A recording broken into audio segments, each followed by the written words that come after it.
Good day, this is Dimitri Lascaris coming to you for Reason to Resist on April 7th, 2026, from the island of Cyprus in the Eastern Mediterranean. Moments ago, as I was preparing to record this report on my investigation into the activities of the Suda Bay naval base on the Greek island of Crete, Donald Trump issued what undoubtedly constitutes his most unhinged rant to date. Writing on Truth Social, he stated, "A whole civilization will die tonight, never to be brought back again. I don't want that to happen, but it probably will.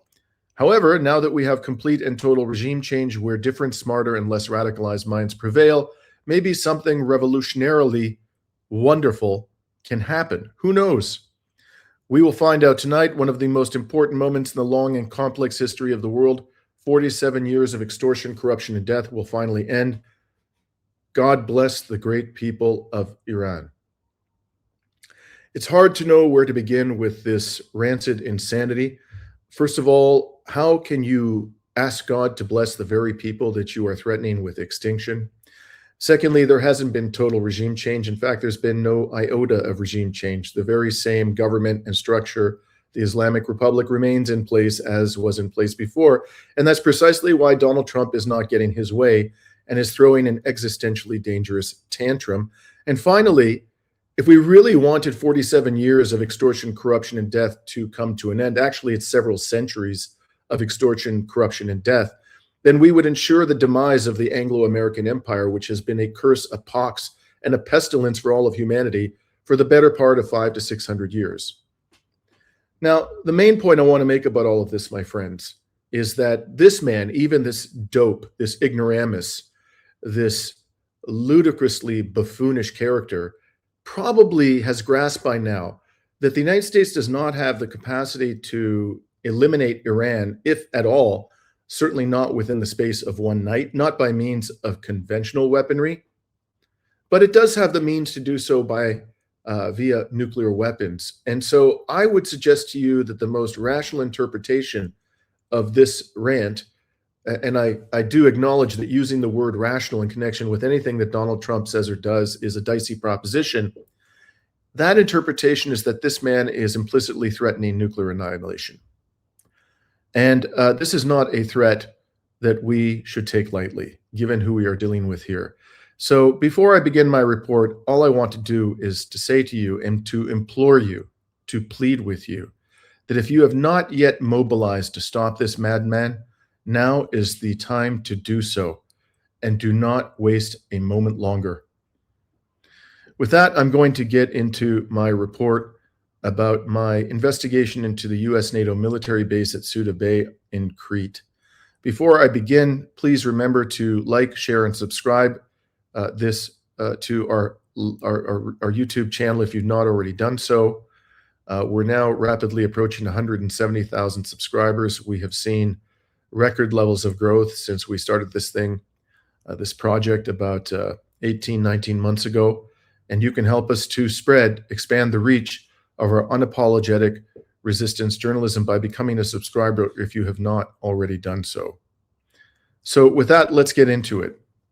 I arrived in Crete on Friday of last week, April 3rd. After spending 11 days in Iran, I flew into the town of Chania on the northern coast of Crete. And Chania lies just a few kilometers to the west of the Suda Bay naval base, which is used jointly by the U.S., NATO, and Greece. Suda Bay is the largest U.S. naval base in the Eastern Mediterranean. As you can see from this map, which appears on the website of the naval base, the base dominates the Akrotiri Peninsula to the east of Chania. According to the Suda Bay Naval Base website, the base is, quote, an operational offshore base, or ashore base, I should say, that enables U.S. allied and partner nation forces to be where they are needed, when they are needed, to ensure security and stability in the European, African, and Central Command areas of responsibility. NSA Suda Bay is strategically located for power projection in the Eastern Mediterranean, supporting the warfighter with access to all-weather airfield, deep-water pier facility, and refueling and resupply services. Our higher headquarters is Commander, Navy Region Europe, Africa, and Central Command, located in Naples, Italy. NSA Suda Bay is home to approximately 1,000 people, including active duty military U.S. civilian employees, local national employees, contractors, and family members assigned to the NSA Suda Bay or tenant commands. And that sounds to me, I think you'll agree, as a very expansive and offensive-oriented, critically important naval facility for the Anglo-American Empire. As I'll show you in a moment, the naval base includes a very active airfield, which is shared with the civilian Chania International Airport. During my stay in Chania, which lasted for 3 days, I found it very difficult to get anywhere near the base by land. Access to it is strictly limited, and given the topography of the area, it's difficult to get a real sense of what is going on there. Also, promptly upon my arrival, I spoke with a Greek political activist who's very familiar with the area, and she warned me not to get close to the base, especially because I had recently been to Iran and might be accused, with no justification, of course, of engaging in espionage for the Islamic Republic. On my second night in Chania, by accident, I ran into several French soldiers in a tavern in the old center of the city. I struck up a conversation with them and asked them why they had come to Chania. I didn't expect any meaningful information, but I thought, why not give it a shot? And indeed, they gave me no meaningful response. Anyways, this prompted me to do some research into the activities of the French military in the area, and I quickly learned that France's only nuclear-powered aircraft carrier, the Charles de Gaulle, had just arrived at Suda Bay for a scheduled refueling stop. According to local media, the Charles de Gaulle was expected to remain at Suda Bay until today, April 7th, and then enter the Eastern Mediterranean for unspecified operations. When I learned of this news, I drove along a coastal highway across the bay from the Suda Naval Base, and from a cafe across the bay, which had a direct view of the base, at least the naval facility. It was situated on a cliff, this cafe. I was able to see the Charles de Gaulle, and this is what I saw.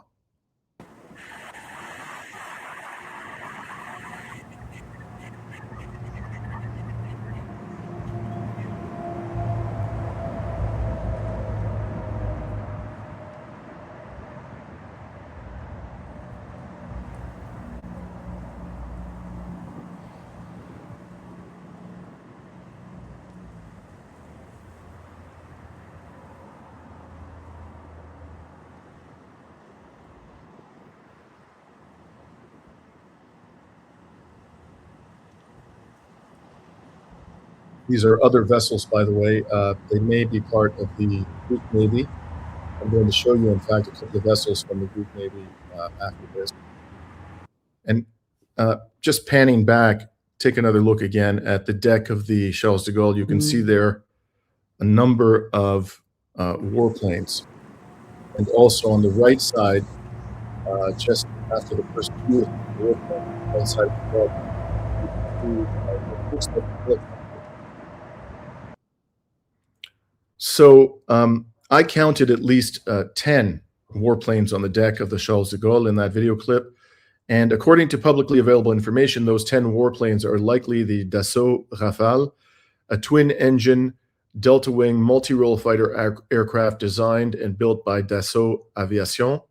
It's said to be equipped with a wide range of weapons and is intended to perform air supremacy interdiction, aerial reconnaissance, ground support, in-depth strike, anti-ship strike, and nuclear deterrence missions. It's a one-stop destruction machine, or, as the military likes to call it, an omni-role aircraft. Given the capabilities of this aircraft, the Charles de Gaulle is clearly intended to project French military power in places far afield from the French Republic. Its role is by no means of a defensive nature, certainly not limited to defensive operations. Now, I also saw on the deck of the Charles de Gaulle what appeared to be a Northrop Grumman E-2 Hawkeye. I say that it's probably a Northrop Grumman E-2 Hawkeye because it closely resembles that aircraft which you see in this particular photo. This aircraft, the Hawkeye, is an American all-weather carrier-capable tactical airborne early warning aircraft. Again, something that would facilitate the projection of French military power in places that are far removed from the territory of France. Now, why is the Charles de Gaulle heading into the Eastern Mediterranean at this time, which is what the local media reported?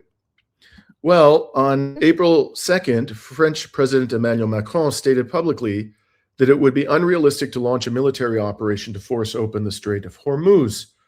And then he added diplomatically that the only way to open the strait was to engage in dialogue and cooperation with Iran. In that respect, Macron is, of course, correct. There is no military solution to the closure of the strait or the near closure of the strait. That would be a more accurate description by Iran. And there are going to have to be negotiations and concessions made to the Islamic Republic, by all indications, if the strait is to be fully reopened. However, given their history of treachery and double dealing, and Macron in particular has proven himself to be quite a snake over the years, these assurances or these wishes, these hopes for a negotiated resolution really have no credibility.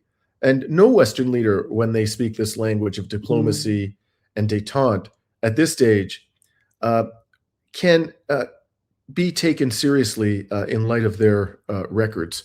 Like the genocide in Gaza, the war of aggression on Iran is almost certainly a de facto NATO-wide operation.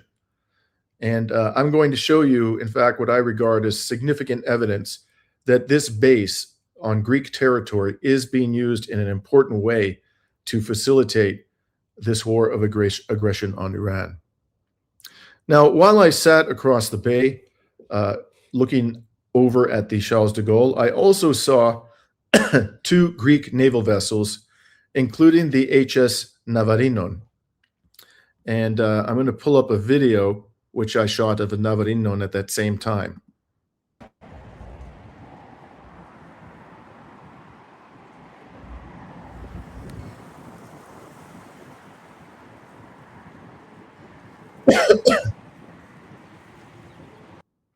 And just pausing there, look at that smoke just belching out of the vessel.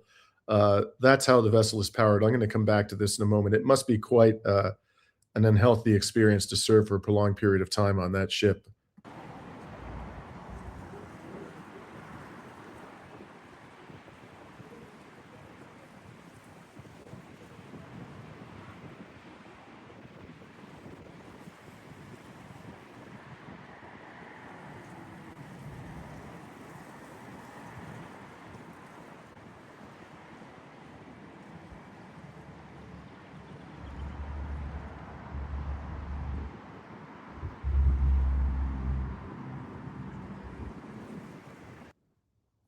Now, I was not able to identify the second vessel. You can see it looks rather old. It looks as though a tugboat is pulling it out from the pier.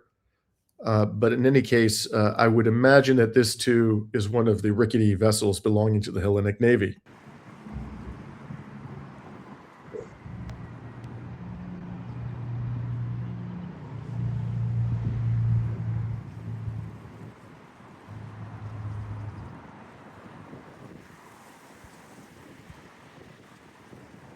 You can see a second tugboat there at the other side of the vessel.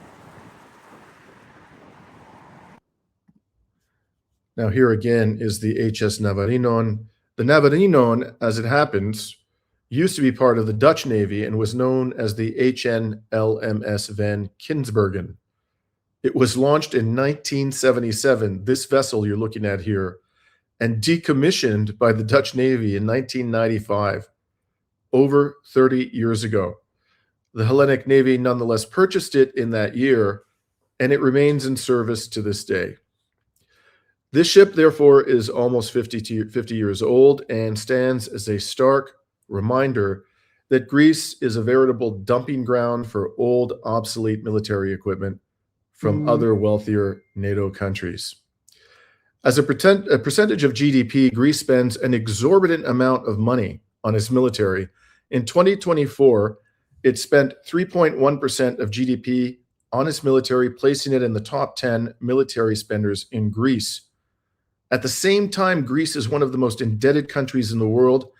In that same year, 2023, its official debt to GDP ratio stood at 168%. I'm sorry, not the same year, but the prior year, 168%. Only Japan had a higher debt to GDP ratio with 255%. Despite Greece's enormous debt, it just announced a drastic upgrade of its military. And by the way, drastic was the word that was used by the government of Kyriakos Mitsotakis. And here you can see a Politico report employing that very language. Greece will spend 25 billion euros as part of a 12-year defense strategy in the, quote, most drastic transformation in the history of the country's armed forces, close quote, thus announced Kyriakos Mitsotakis several days ago. The country's new defense strategy, he said, is based on two key pillars: the integration of advanced defense technologies and the active participation of the Greek defense industry in all arms programs. Wow. This little country, this one of the most indebted, the second most indebted in the world as a measure of government debt to GDP, is going to participate in all arms programs. He went on and said, the world is changing at an unpredictable pace. We are now facing a different kind of war than we used to, at least the kind our armed forces were prepared for. So Mitsotakis plans to spend like a drunken sailor on splashy new military equipment. Predictably, he's decided to do so by throwing some big bucks at the genocidal Israeli entity. And here you see an article in the Israeli newspaper Haaretz, dated yesterday, April 6th, announcing that Greece will buy an Elbit rocket launcher system from Israel in a $750 million US deal. Under the deal, Elbit will supply Greece with Pulse System Launchers, PULS, and rockets over a period of 4 years. The ministry would not say how many launchers were included in the sale, but the Greek parliament approved a purchase of 36 Pulse rocket launchers in December. Now, you may be wondering, and would be wondering with complete justification, why the Greek people, after 16 years of crushing austerity and the degradation of their quality of life, put up with this ridiculous expenditure on both obsolete and advanced military technologies. Well, in my view, the reason is that they've been propagandized, not all of them, of course, but a great many of them, into thinking that we are constantly in Greece under threat of Turkish aggression. This is the bogeyman that Greek politicians across the political spectrum, but particularly on the right, are constantly invoking to justify stratospheric levels of military spending, no matter what Greece's level of indebtedness may be, and no matter how much ordinary citizens may be suffering from austerity. Now, speaking for myself, I think, by the way, that the Turkish government also plays this game in order to justify extraordinary levels of military spending. It seems like there aren't any politicians in NATO who aren't inclined to bankrupt their countries through military spending. They too will hype the threat coming from Greece and from other countries in the surrounding area. But the bottom line is that both Greece and Turkey are members of NATO. And if that doesn't protect each of those states from an attack by the other, then what is the point of participating in this wildly expensive and chaotic farce? In any event, I know that this explanation and my point of view on this is not going to sit well with a lot of Greeks. I completely understand why Greeks have sensitivity about this subject after we were occupied by the Ottoman century, or the Ottoman Empire, for centuries. And, many Greeks suffered atrocities at the hands of Turks. It is also true, however, that on the Greek side, atrocities were committed in what is today Turkey, and also in Cyprus. It was not a one-way street. And in any event, it doesn't serve the interests of either the Turkish people or the Greek people for us to be spending ourselves into military oblivion and to even be contemplating a war against each other. There's no reason why in the world today the Turkish people and the Greek people cannot be comrades. And our common enemy is not the Turk or the Greek, ordinary citizens in either country. Our common enemy is the oligarchy. And in this particular region, it is the Epstein regime, which is to say, the United States government and the government of the genocidal Israeli entity. So I would suggest humbly to my fellow Greeks who are convinced that we need to be spending these exorbitant sums in order to protect ourselves from the Turks, that you may want to revisit the entire rationale for this military spending. And whether or not you think military spending at this level is necessary, why in God's name do we have to buy this military equipment from Israel? Can't we find others who make capable, competent, technologically proficient military equipment? For example, I don't know, maybe the Russians, with whom we have something in common as Greeks, namely the Orthodox religion, amongst other things. Can't we perhaps try to develop the industries domestically, creating employment here for Greece rather than enriching the military industrial complex of Israel at the time that it's carrying out genocide? The most obscene thing about all of this, I think number one is the fact that Israel is the worst human rights violator in the world and the worst rogue under international law. That is the number one objection that I personally have to enriching the Israeli military industrial complex. But quite apart from all of that, Greece is critically dependent upon imported oil and gas. And the wildly aggressive behavior of Israel and the United States in West Asia at this very moment are causing the price of oil and gas to soar, which is going to have and has begun to have devastating impacts on the Greek economy, something which most Greeks can ill afford because of the, as I said, the degradation of their quality of life after 16 plus years of austerity. And yet here we have our government, which purports to be speaking and acting in our name for our benefit to effectively rewarding Israel for its hyper-aggressive behavior and the impacts that that is having detrimentally upon the Greek people. As you can see, this is an article in the Foreign Affairs section of Kathi Medini, the Greek paper of record. This was published just today, folks. I'm sorry, yesterday, April 6th, announcing that the Greek Patriot air defense system had downed a drone in Saudi Arabia. You may be asking, why Saudi Arabia? Well, before I tell you or offer an explanation, this is not the first such report that's come out since Israel and the United States launched their criminal war of aggression on Iran. This particular intervention by the Patriot system that Greece has placed in Saudi Arabia took out, according to the Greek Ministry of Defense, a drone. They don't specify where the drone came from, interestingly, and they say that it only required one missile to take it down. The interception, it said, was carried out as part of Greece's participation in the International Integrated Air Missile Defense Initiative aimed at strengthening the Kingdom of Saudi Arabia's air defenses. You know, Saudi Arabia is one of the richest countries in the world.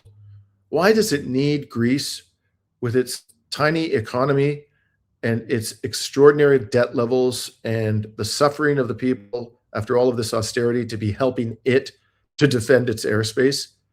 And according to the statement, the Patriot battery fired was used not only this time, but on a previous engagement on March 19th, when, according to the Hellenic Ministry of Defense, a Greek Patriot system shot down 2 Iranian ballistic missiles targeting oil refineries in Saudi Arabia. My understanding is that these interceptors cost about $1 million a piece. So basically, that's 3 interceptors, if we take them at their word. And I have difficulty believing that we took out an Iranian ballistic missile. You know, just listen to MIT weapons expert Ted Postal explain how ineffective Western missile defense systems, and particularly the Patriots, are in taking out ballistic missiles. But let's suppose they're telling the truth. In order to take out 2 ballistic missiles that were aimed not at us, but at Saudi Arabia, one of the most egregious human rights violators in the world and one of the wealthiest autocracies on the planet. And in order to take out a drone, which also was apparently targeting or going through Saudi Arabia, we spent approximately $3 million in interceptor missiles. What the hell does any of this have to do with defending Greece from Turkey? I mean, even if you buy that Turkey is a threat, my fellow Greeks, shouldn't you be speaking to your political representatives about why they put this system, very expensive air defense system, over in Saudi Arabia, where it's not going to be able to assist us at all in the event of a Turkish aggression? By moving this key air defense system to Saudi Arabia, the Greek government is undermining Greece's ability to defend itself from any supposed threat emanating from Turkey. This is all about defending Israel, not Greece. And so too is the purchase of this missile system from Elbit Systems. It's about enriching Israel, benefiting Israel. Wake up, fellow Greeks, before we find ourselves in bankruptcy again. Now, returning to Suda Bay, I also managed to gain a glimpse of the aerial activities at the base, but not until I flew out of Hanya Airport yesterday on my way to Cyprus. As I mentioned earlier, the Souda Bay military airfield is shared with the civilian Hanya International Airport. As a result, while I was waiting for my flight in the boarding lounge, and also, again, when my flight took off and I was seated in the aircraft, I saw what appeared to be U.S. military aircraft, in particular, numerous large military transport planes, as we were taking off our commercial airliner, sped by at least 5 of those military transport planes on the tarmac, and I managed to capture them in this video footage.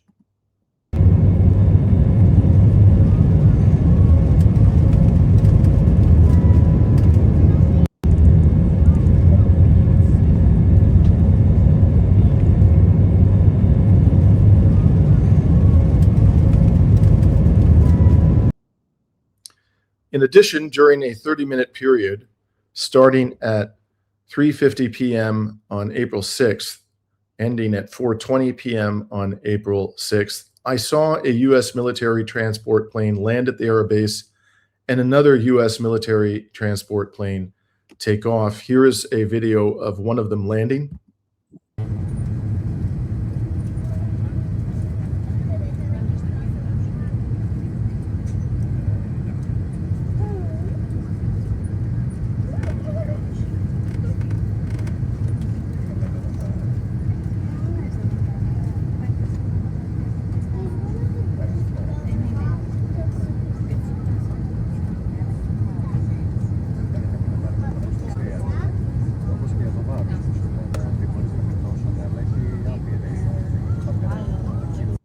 And here's a video of one of them taking off. Just pausing there, if you look in the just underneath the pilot's window, slightly behind the pilot's window at the front of the aircraft, it says U.S. Air Force on the side in black lettering.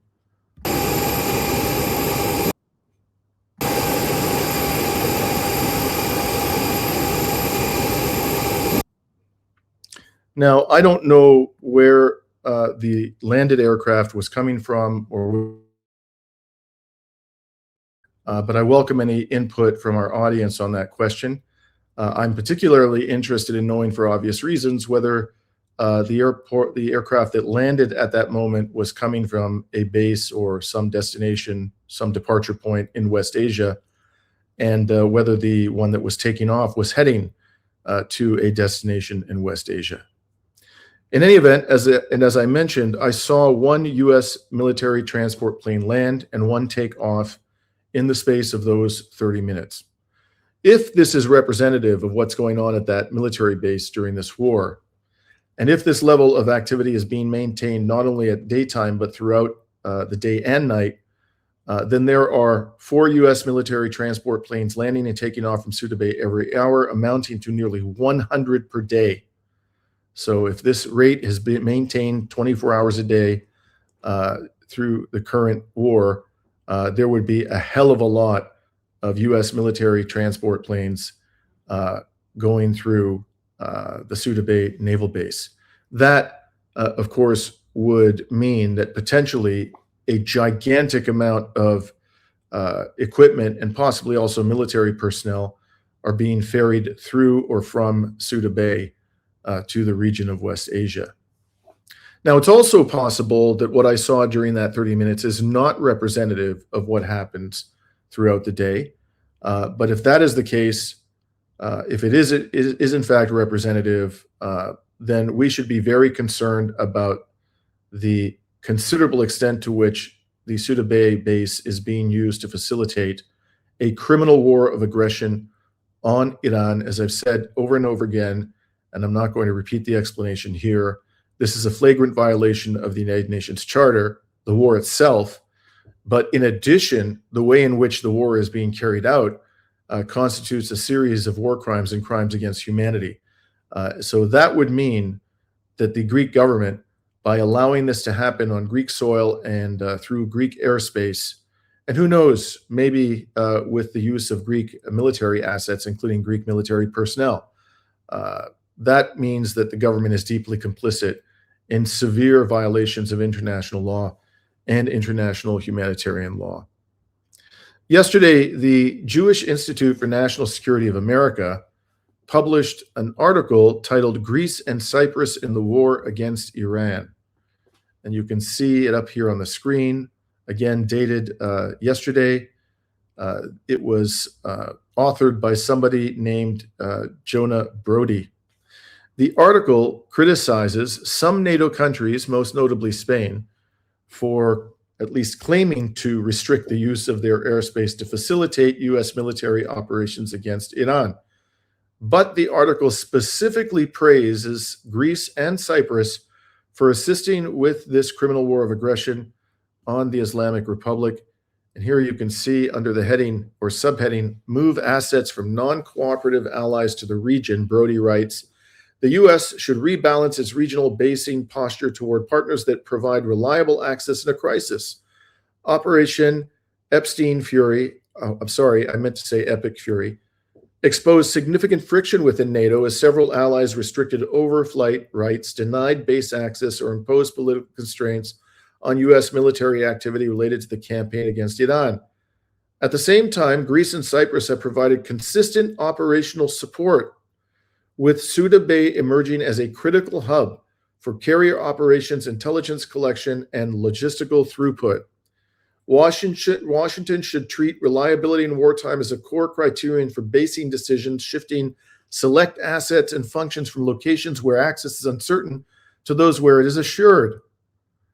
I just have to pause there. Reading this as a Greek makes me cringe, because what this is saying to me in flowery, complimentary language is that the Greek government is particularly subservient to Washington, more so than even the governments that have claimed to have placed restrictions on the use of their territory and airspace to facilitate military operations against Iran. And this character goes on and says, "In practice, this could include repositioning certain naval assets from Naval Station Rota to Suda Bay and relocating select air assets from Incirlik in Turkey to more dependable hubs such as Ovda in Israel or Akrotiri in Cyprus," which is, by the way, just a few kilometers from where I'm seated at this very moment. "Prioritizing such locations would reduce operational risks, strengthen deterrence, and align U.S. force posture with realities revealed by the current conflict."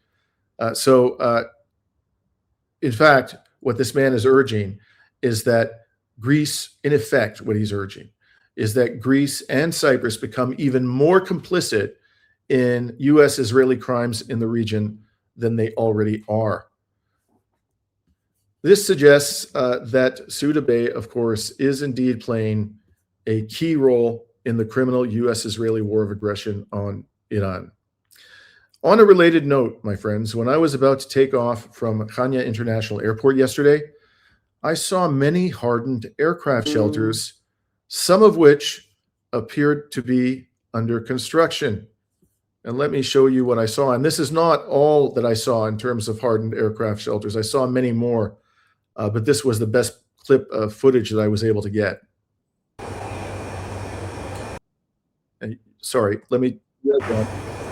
You can see right there, there's construction equipment, and it looks like they're laying the ground for more of these hardened aircraft shelters.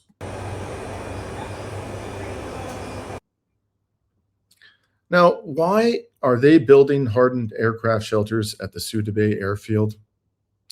Are the US and Greek authorities preparing for possible Iranian strikes, whether by means of drones or missiles, on that base?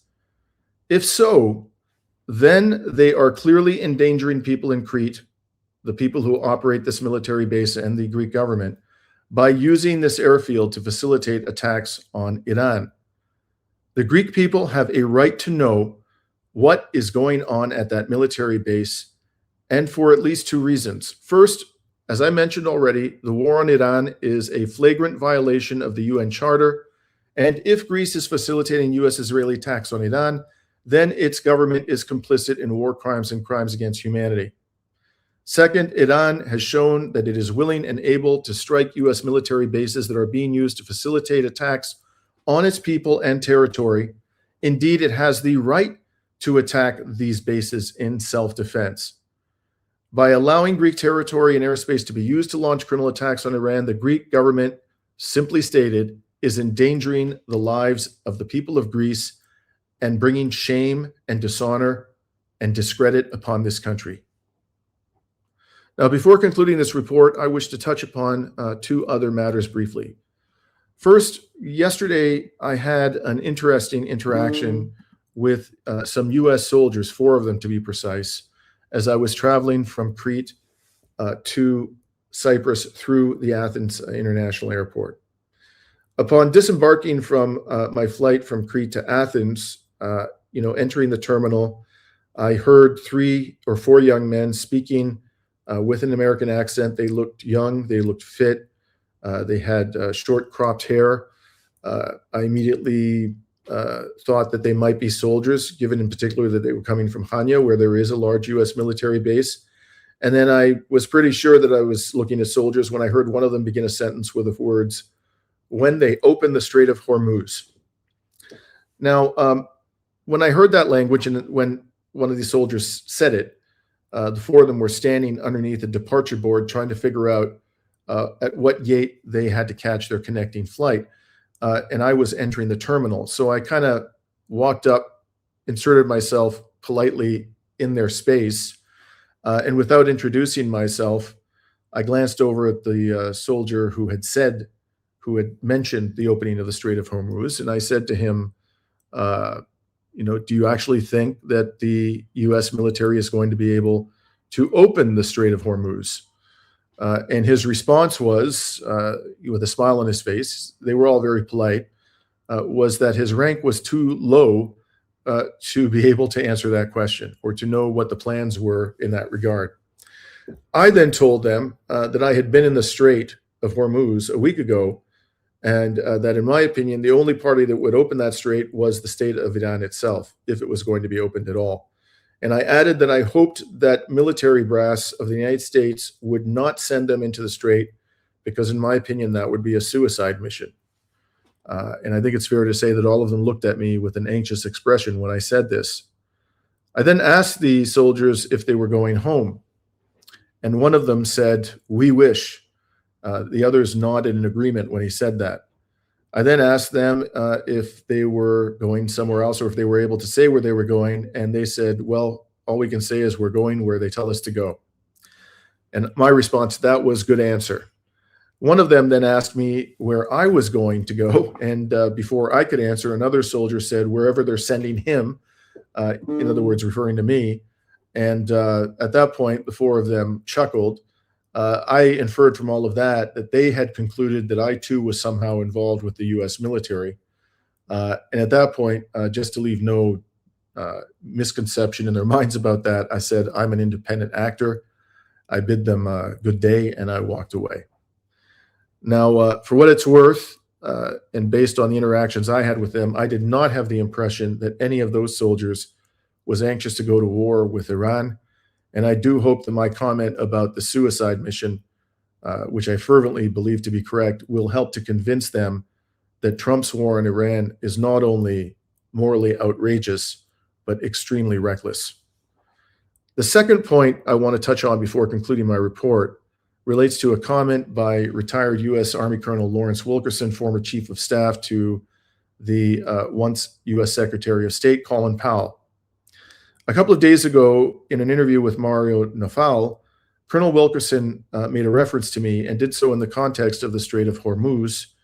I'm going to show you what he said, but before I do so, this was brought to my attention by a member of our audience, and I just want to thank that audience member for letting me know. I truly appreciate people bringing to my attention things that merit some comment, and that happens frequently. It's wonderful to have a well-informed and interactive audience. So with no further ado, here's what Colonel Wilkerson had to say. Is signatory to the Law of the Sea Treaty, and that specifies what you can do in these straits, and even more importantly, in straits, and even more importantly, what you can't do. So I'm really curious as to how we would say some of the things the Iranians are saying about their controlling the Strait of Hormuz or controlling any strait, the Bab el-Mandeb or whatever, because I think they're covered in this treaty fairly intensely in terms of what's international water, what is territorial water, and what must remain regardless of the narrowness of the strait. And the Strait of Hormuz is fairly narrow down there where the last egress is made. Dimitri Lascaris took us a day or two ago on a boat with a video camera. Brave man, he. So what does it say? What does the Law of the Sea Treaty say about the Strait of Hormuz? Can you make it a one-state ownership? I don't think you can. Now they're doing a deal between Iran and Oman, as you know. So a couple of things I want to say about this. First of all, I thank the Colonel for his gracious comment in describing me in that way. But I feel obliged to say, and I'm sure the Colonel would agree with this if he were asked, but it never came up. Whatever bravery I may have shown by going into the Strait of Hormuz and videotaping what I saw, it was no more bravery than was shown by anybody else on that boat, including Tim Anderson from Australia and our good friend Ahmad of Propaganda & Co. And of course, the numerous Iranian journalists who were with us and the crew of the vessel. I was no more brave than any of them. And in fact, I would say that all of them, all of those who were younger than me were in a sense braver than me because they have their whole lives ahead of them. Whereas I'm getting up there in years. So I just wanted to, ensure that my comrades were appropriately acknowledged for their courage. But I also wanted to comment, and this is a bigger point, I think, about the law of the sea. I think that the Colonel's broad characterization of the law of sea is probably correct. I'm not going to take issue with it. And Mario was also correct to point out that there are reports that Iran, rather than trying to take exclusive control over the Strait of Hormuz, is trying to negotiate some kind of a protocol with Oman, which is on the other side of the strait. So that may or may not obviate any issues under the law of the sea. But what I really want to say about this is, unless and until we being Western states, begin to respect international law scrupulously, including but not limited to the law of the sea, we really have no right to invoke it against countries which we are threatening existentially, and particularly, even if it's only implicitly with nuclear holocaust, which is, I think, exactly what Donald Trump did today. You shouldn't throw stones from a glass house. And I'm not particularly interested anymore in the moral judgments of governments, of Western governments, of corporate media outlets in the West that repeat their propaganda, or indeed of people living in the West who do little to nothing to ensure that their own governments comply with international law. Unless and until we abide by that standard, we have no right, moral or otherwise, to demand that anybody abide by those standards. That's my report for today, my friends. The next time you hear from me, it will very likely be in regard to my investigation into what is going on nowadays down here at the Crete military base. I'm going to try and also gather more information about the massive influx of Israelis into this island, into a time of devastating war on the genocidal Israeli entity. This is Dimitri Lascaris signing off on April 7th, 2026 from Limassol in Crete.